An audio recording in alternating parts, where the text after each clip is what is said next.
تحية طيبة لكم محبة المشاهدين بحلقة جديدة من برنامج فكرة مع ضيفي المتميز المخرج غيث عادل. تحية طيبة لك حبيبي استاذ مصطفى، نورتني. شرفت بيك. انت النور اكيد. تحياتي اليك والكادر برنامج فكره. آخر الأعمال اللي اشتغلتها؟ اخر اعمال عندنا فيلم الحيال وفيلم ظل الورد. فيلم ظل الورد حاليا مرحله مونتاج. نعم. وبالنسبه للاعمال الرمضانيه كان عندنا عملين وما توفقنا بهن، يعني رفضتهم العمل. زين. بالآونة الأخيرة غيث عادل ما استمر بالسينما نعم. والإنتاج المسلسلات التلفزيونية نقول. نعم. رجعت للسوشيال ميديا، اختاريت الوجوه الجديدة. نعم. وتعاملت وياها. نعم. شوف استاذ مصطفى، احنا اليوم كنا نعرف صناع المحتوى والسوشيال ميديا، اي شيء يصير عنده نشر ومثل تلقى حسابه فيه 3 مليون او مليونين او مليون. نعم. ينشر اي شيء وصول للناس. زين ليش ما يصير هذا الوصول برساله معينه؟ محتوى هادف، موصل لك رساله معينه بهذا المحتوى. نعم. بدل ما انت تنشر، مع احتراماتي للشباب السوشيال ميديا، بدل ما تنشر مقلب او تنشر فد شيء ما مستفاده من الناس. نعم. يعني هو اليوم المقلب او غيرها ما راح تستفاد من الناس، بس من تنشر شيء توعوي وشيء به رساله، هذا راح تستفاد منه من الناس ومتابعينك. نفسهم صناع المحتوى من تجي تسأله تقول له يابا انت محتواك شنو اللي قدمته؟ شنو الرساله؟ يقول لك والله انا دا اضحك الناس. اي مو مع الاسف الناس اتجهت لهذا الطريق ما اريد نقول غير تفاصيل، بس اللي هو للضحك.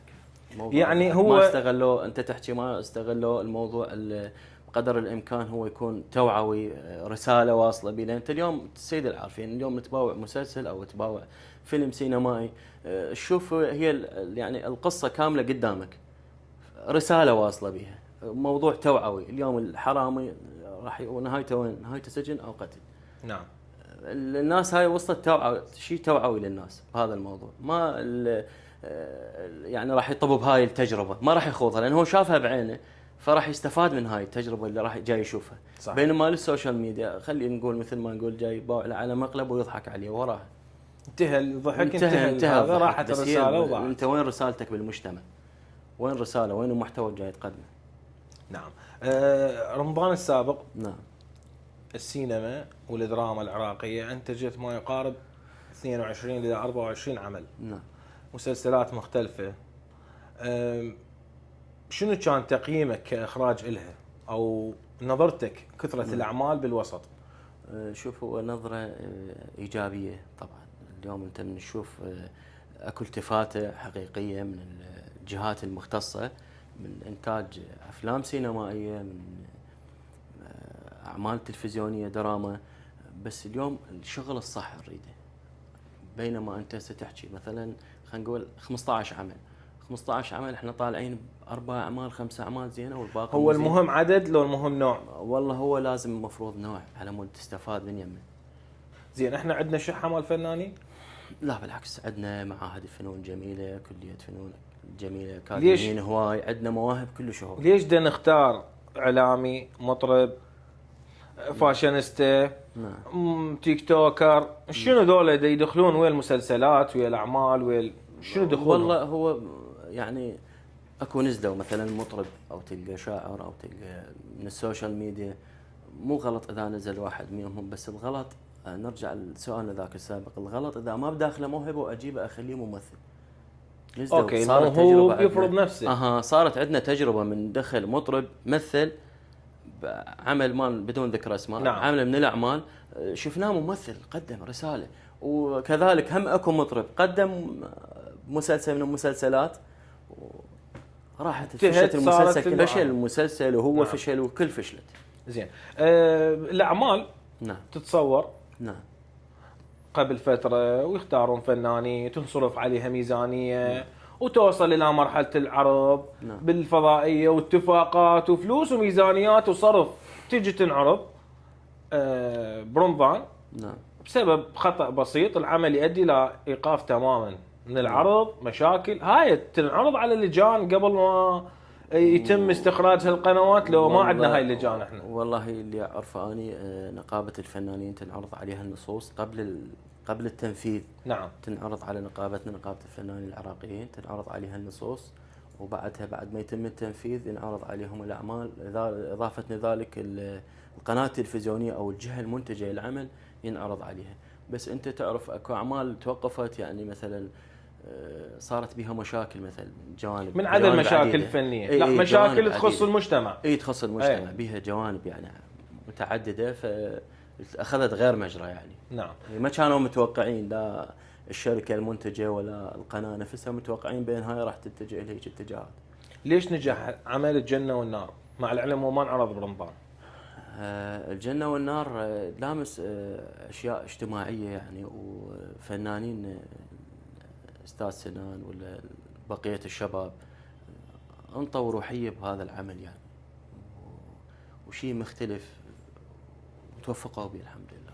فكرة النجاح كانت بالحوار لو بالإخراج لو هم الفنانين نجحوا؟ شوف أنا رغم أنه عندي، أنا أريد نظرتك نعم الخاصة. نعم. أنت تباوع من غير أنا جهة. سألت هذا السؤال سابقا ويا تحياتنا الإعلام محمد رياض، سألني هذا السؤال، رأيي نعم. الخاص طبعا بالجنة والنار كأداء ممثل وكفكرة وكسيناريو كلش حلو، بس تقنيات والصورة بها مشاكل. كتقنية؟ اي تقنية الصورة وهذه بها مشاكل. ممكن انه هو كمخرج اختار هذا الشيء بعد هو انا قلت لك انا هذا رأيي يعني. اي هذا رأيي. هو مسلسل وصول الى وصول نعم. والى متابعة والى مشاهد، لذلك انعرض هسه العرض رجع نعرض على فضائي على قناة الفرات. يعني. نعم. زين. بعض الفنانين ينفرضون على المخرج، ينفرضون على الكادر، ينفرضون ممكن على الجهة المنتجة أو الجهة اللي تصور. من اللي يفرض نفسه على منه؟ شوف أستاذ مصطفى، احنا بالبداية قلت لك أنا رفضت عمليا بهذا رمضان ما اشتغلت. نعم. بسبب الفرض. المنتج اللي ماخذ العمل اليوم، أنت كمخرج جاي يقول لك والله أنا عندي هذا. منو اللي يتحكم بصورة عامة بالعمل؟ خلي نسلسلهم. هو المنتج اليوم بصورة عامة اللي نعرفه، المنتج هو يجيب المخرج، بس اختيارات البقت يم المخرج. اليوم انت شلون انا كمخرج استلم عمل منك، خلينا نقول كمنتج. نعم. استلم منك عمل، هذا النصوص استلمتها اقراها اوافق عليها كمخرج. بقت كمخرج اوافق عليها، واختيارات تبقى يمي، اختيار ممثلين، اختيار سياسة التصوير البقية، سياسة العمل الباقي. والفنان من اللي يختاره؟ المخرج فلان يرهم وفلان ما يرهم. احكي لك بالاحترافية وبالفن الحقيقي. تمام. بس هسه اللي صار بالآونة الأخيرة لا، ظل المنتج هو يتحكم. اوكي. انا هسه اجي. نعم. عندي فلوس. نعم. اشتري الدور اللي اريده. نعم. راح اشتري منك لو من المنتج؟ لا انا ما ابيع. بطلت. راح اشتري دوري منك كمخرج لو من المنتج. انا هاي ما متعامل بها. مو وياك. انا احكي لك عن الناس الشغل البقيه اللي دا يصير. اي الشغل بقيه الشركات المنتجه يعني يتعاملون بهيش تفاصيل، ياخذون مثلا. مين اشتري؟ من المنتج. هو المنتج هو بالفلوس ما محتاج. يشتري بعد زياده الخير خيرا. زياده الخير زين. نفسهم الفاشينيستات والبلوجرات دخلوا هم يشترون لو هذا هو يفرضه، لو بعلاقات وابتزاز؟ شنو الموضوع؟ ما اعرف صراحه يعني. خلينا متحفظ بهذا. لا مثل انا اليوم اريد نطلع بحقيقه للجمهور. نعم. انت من الوسط واكيد هذا الشيء صار وياك. نعم. فيعني لا تقول لي اتحفظ. اكو امور استاذ مصطفى، اكو امور انا ما اقدر اتطرق لها يعني. لا بدون ذكر اسماء بداخلي، والمقربين يعرفون بهذا الشيء. يعني انا هذا رفضي العمليه اللي انطوني اياها، عمليه المهمات طبعا وعرضا واخذا صدى. رفضت ما اشتغلت ان كان اكو من المنتج كتحكم هذا الشخص وهاي الشخصيه وهذا الفلاني ينزل بهذا العمل. زين هذا شنو قاعدته؟ وين مشتغل؟ اليوم انت حتى عند رقم بالانستغرام يعني انت اليوم من تجيب مثلا وجه جديد راح تختبره كمخرج. اوكي هو وجه جديد يعني انت مو غلط. اليوم انت يعني تنزل له وياك شخص وجه جديد، هذا الوجه الجديد هذا بداخله موهبه وراح يطلع لك اياها بالاختبار. اذا توكل على الله وانزل نزله وياك. بس احنا مو ضد المواهب، ما نقبل نتحكم ما حد بينا كمخرجين، ما حد يتحكم بينا. اليوم انت جيت اريد اختبر، انا بالاختبار تباوع يعني ما بي 1% 2% فن كفنان. نعم ما بي 1%. شلون راح يقدم هذا زين مسلسل وماخذ دور مهم؟ خلي راح يفشل هو صحيح. وافشل انا كمخرج. فمن البدايه انا رفضت. خلينا نباوع بزاويه اخرى. نعم. كتابه النص. نعم. كتابه النص. اكيد الكاتب من يجي دا يتعب ويكتب ليش دا يكتب ادوار ممكن اي شخص يمثلها، ماكو دور صعب ما يجي دا الا المحترف. هذا احنا نسميه كاركتر خاص، ممثل يؤدي الا هذا الممثل. نعم. او يعني ممثل قادر يعني. نعم. مثلا لنفرض مثلا نجيب سنان عزاوي استاذنا. نعم. ومبدع وين ما تخليه ممكن يرهم ويجيد الدور. هذا من اجي انا اكتب اي شخصيه صعبه ممكن هو يقودها. ليش؟ نعم. لان هو صاحب اختصاص وناجح وشهاده ودكتوراه بالمجال الفن والمجال يعني السينما. نعم. ليش انا اذا اختار كتابه نص بسيطه ممكن اي شخص يجي يقود الشخصيه ويمشيها؟ لا مو هذا صوت كاتب لو لا مو صوت كاتب. شوف هو الكاتب بصوره عامه يهيئ العمل من كتابه وسيناريو ويرقم مشاهد ويهيئ العمل للتنفيذ. بس بقت اليوم تنفيذ العمل.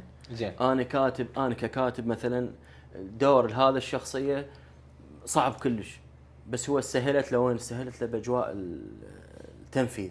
نعم. قدم طريقه شلون ما كان مطروحه وراح.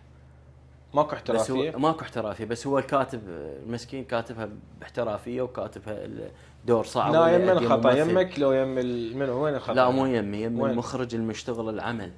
القصد اني مداحش يمك انا ان شاء الله بعيد عن خطا. اقصد يمك يعني منو اللي راح يخطئ هنا باخراج هاي الشخصيه المكتوبه؟ اكيد المخرج اللي هو راح يكون المحاسب الاول. اي لان الكاتب ما له علاقه. الكاتب اليوم مجهز لك اجواء، سين كاتب يكتب سين ما يكتب اسم. مجهز لك اجواء، مجهز لك قصه حدوته مرتبه، انت تنفذها بطريقه صح. استاذ غيث عملت على دعم المواهب. نعم. وخلقت جو جديد نقدر نسميك يعني صانع نجوم. لا ان شاء الله بعدنا ما واصلين هاي المرحله. شلون صارت هاي البدايه او الدعم اللي قدمته؟ شوف استاذ مصطفى اليوم انت تعرف كل شاب بداخله موهبه. نعم. وهاي الموهبه مثلا خلينا نقول يريد يصير ممثل، يريد يصير مصور، يريد يصير مطرب، لا متعدده المواهب. زين فيتجه الى مثل يتواصل ويا مخرج، يتواصل ويا فنان. مع تحياتي للزملاء البقيه، لو ما يرد عليه، لو ما يجاوبه، لو من يعني الكلام عن طريق الشباب وصلوا عليه. زين انا صفحاتي كلها مفتوحه. نعم. التيك توك، الانستا، السوشيال ميديا مالتي كلها مفتوحه. فارد على الشباب مثلا استاذ اريد بلكت ننزل وياكم بعمل، نريد نصور، نريد هذه. زين اليوم انت الموهبه لازم تصقلها. هاي الموهبه تشوفها موهبه حقيقيه. نعم. تقدر تقدمه بصناعه فيلم سينما تنزله، تقدر تنزله بدراما. من تأليفك واخراجك اغلب الاعمال؟ اي طبعا. وعندي اعمال يعني اكو كتاب واكو ورشه. منو ابرز الاسماء اللي اشتغلوا وياك؟ نقول من الاول اللي انت دعمتهم.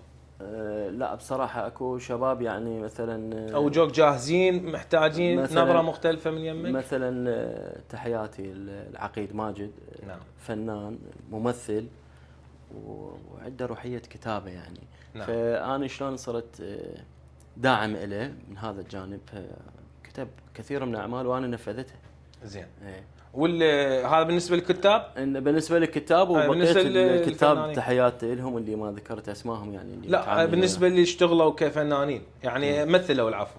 اللي مثلوا قلت لك شبابنا اللي من اجوا وتواصلوا وياي ان كان شباب او بنات. فقلت لهم احنا اليوم لازم نسقل هاي الموهبه وننميها ونطورها.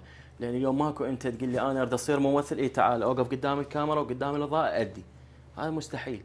فلازم انت تدخل دوره تهيئك، دوره اعداد والقاء ممثل.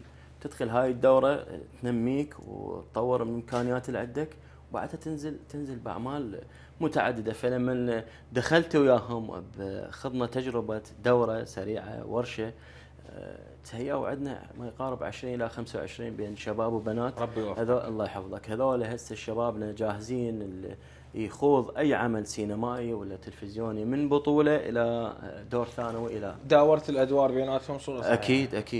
اكيد ونزلتهم وياي باعمال، واتمنى لهم كل التوفيق. استاذ غيث، احنا اليوم وصلنا لنهايه حلقتنا، فانا بالتالي كل الضيوف اللي يجون نترك الختام يومهم، فاريد رساله منك توجهها للشباب، للممثلين، للفنانين، يمك الختام. والله رسالتي لكل شبابنا وكل الاساتذه الفنانين الكبار، نتمنى لهم التوفيق والمزيد من التألق. وعندي رساله بسيطه جدا للجهات المعنيه، نقول لهم كافي النظام والجروبات يتعاملون به. يعني احنا اليوم نشوف ممثلين صار له 5 سنوات قاعد او 3 سنوات ما حد داز عليه بسبب هاي الجروبات. برنامج او مسلسل معين نلقاه 5 اجزاء 6 اجزاء نازل، خلي يعطون فرصه لغيرهم.